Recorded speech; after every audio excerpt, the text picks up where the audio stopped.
Jā, esmu Berķens Muižas saimnieks, Aldis Melgālis. Ar šo vietu mēs esam saistīti šogad tieši 20 gadus. Pirms 20 gadiem noskatījām šo vietu un iegādājāmies.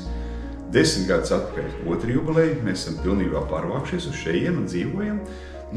Jau 7. gadu uzņemam viesus arī šeit pie mums.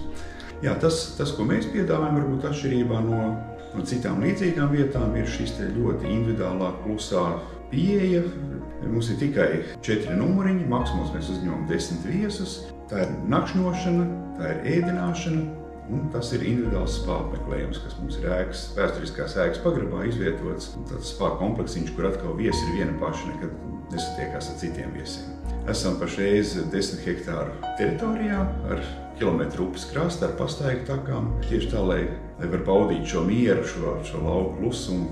Esam atjaunojuši pirmā stāvā 6 telpas, kur mūsu viesi var klusi un steidzīgi pavadīt šo te apmeklējumu laiku, un otrā stāvā mums ir izvietoti numuriņi, kur mēs uzņemam viesus pagrabstāvā, kā es minēju, ir šis spā komplekss. Viss ir restaurēts pilnībā, kaut ko mēs varējām atjaunot tā, kā bijis kādreiz. Šī daļa vispār bija nobrukusi, tad tā ir no jauna uzcelta atpakaļ pēc tiem pašiem izmēriem. Esam savienojuši ar blakus vēsturisko klēti, lai būtu tieši tā vēsture, un tāpēc mums ir arhitekts Pēters Blums, kas, manuprāt, viens no zinošākiem senu ēku arhitektiem, kas par katru punktiņu mums vienmēr izteica savu viedokli un ieteikumus un ļoti strikti skatījās, lai būtu tas labākais, ko no šī vēsturiskā pieminekļa var izveidot. Bez tā, ka mums ļoti patīk vēsture, mums patīk arī modernas lietas, tehnoloģija, un tā, ka šobrīd mēs tikai ar sievu divatā šeit saimniekojam, lai to visu varētu saturēt kopā, mums tās tehnoloģijas ļoti noder.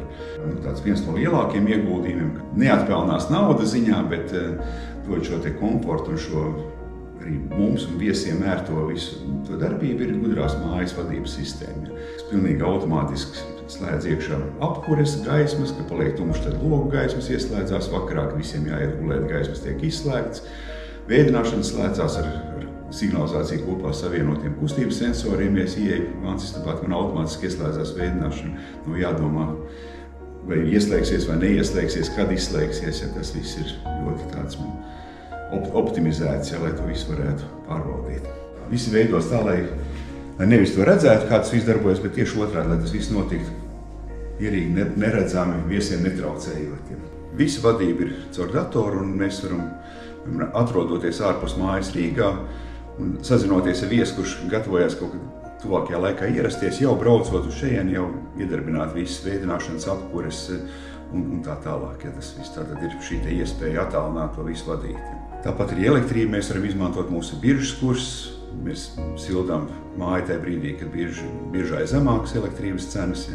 Savukārt, tad, kad ir pīķis, tad mēs izslēdzam ārā un tādā veidā to, ko arī sadalstīkli aicina ekonomēt tas pīķis stundās elektrību, tad mēs to ļoti veiksmīgi darām. Tas viss notiek automātiski vienu dienu iepriekš, jo mēs varam paredzēt, kā notiks viss elektrības lietošanas apkurs uz priekšu. Šeit mēs redzam, kā mūsu māja vēsturiskā ēka tiek nodrošināta ar svaigu gaisu. Tad uz katru telpu aiziet atsevišķi piepūda, atsevišķi nosūds, katra telpa atsevišķi tiek regulēta. Automātiski aizvarās ciet vārsti, ja ir kaut kādas problēmas vai kaut kas jāmaina.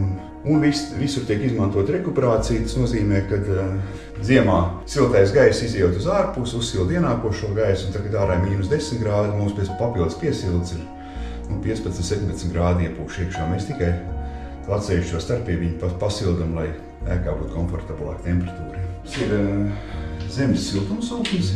3 km siltumsūkņa caurules mums ievietots gan dīķī, gan priekšējā pagalmiņā, kas mums dod siltumu visu cauri garumā silto ūdeni un apkuri. Gan mūsu viesmāja, gan blakus atsevišķi dzīvojamā māja, kurai mēs arī uzlikām saules paneļus. Bet tas, kas mums ir privātai mājai, 11,1 kW, ar to, ka mēs iespējams nodot šos te kilovats un kilovats saņemt atpakaļ 5 gadu ciklā, tas ļoti labi strādā, un praktiski to daļu mēs esam 100% nodrošinājuši saules enerģiju visu cauri gadu garumā.